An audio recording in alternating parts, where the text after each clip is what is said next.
Hello student, स्वागत है आपका अपने अपने यूट्यूब अपने अपने YouTube channel new unique classes में। तो आज के हम लोग क्लास में देखेंगे टेंथ क्लास के साइंस के एक बहुत ही इम्पोर्टेंट टॉपिक जो है जूल का नियम। अगर आप इसको अच्छी तरह से पढ़ते हैं तो बोर्ड के एग्ज़ाम में ये आपको 5 नंबर दिला सकता है, क्योंकि क्योंकि यह एग्ज़ाम में 5 नंबर वाले क्वेश्चन के रूप में भी आता है और इससे से ऑब्जेक्टिव भी आता है। तो चलिए हम लोग बिना देर किए हुए इस वीडियो को हम लोग स्टार्ट करते हैं।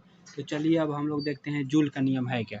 तो जूल का नियम जो है 1841 ईस्वी में ब्रिटिश वैज्ञानिक जूल ने अपने प्रायोगिक अध्ययन के आधार पर चालकों में विद्युत धारा के कारण उत्पन्न ऊष्मा के संबंध में 3 नियम दिए।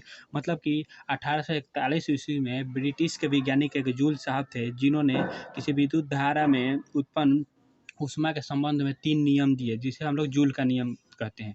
जूल का नियम इस प्रकार है किसी चालक तार में उत्पन्न ऊष्मीय ऊर्जा का परिमाण उसमें प्रवाहित विद्युत धारा के वर्ग के समानुपाती होता है। मतलब किसी चालक तार में उत्पन्न ऊष्मीय ऊर्जा का जो ऊष्मा का परिमाण जो होता है, उसमें प्रवाहित धारा के वर्ग के समानुपाती होता है। तो हम ऊष्मीय ऊर्जा को हम लोग एच या यू से सूचित करते हैं, और ये जो है विद्युत धारा का मतलब कि आई के वर्ग के समानुपाती होता है। ठीक है, तो हम लोग ये अब देखते हैं सेकेंड नियम।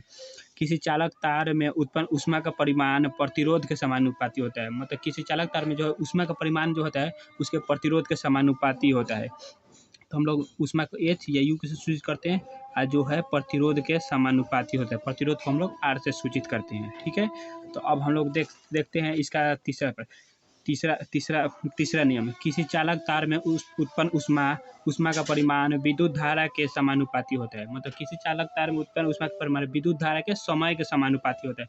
मतलब कि उसमें समय कितना लग रहा है, उसके समानुपाती होता है कि उसमें उत्पन्न ऊष्मा कितना होगा। तो ये होगा एच या यू समानुपाती हो जाएगा टी।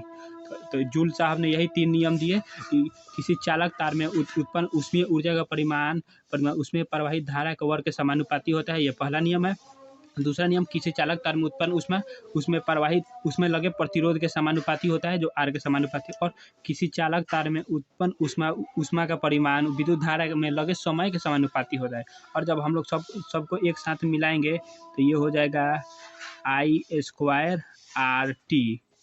आई स्क्वायर कांस्टेंट होता है, इसका मान कुछ आएगा तो एक रख देंगे तो ये हो जाएगा एच बराबर आई स्क्वायर आर टी, जो बहुत ही आपका इम्पोर्टेंट क्वेश्चन है जो आता है विद्युत धारा मतलब ऊष्मा का। इसमें कौन सा समीकरण है, तो आई स्क्वायर आर टी।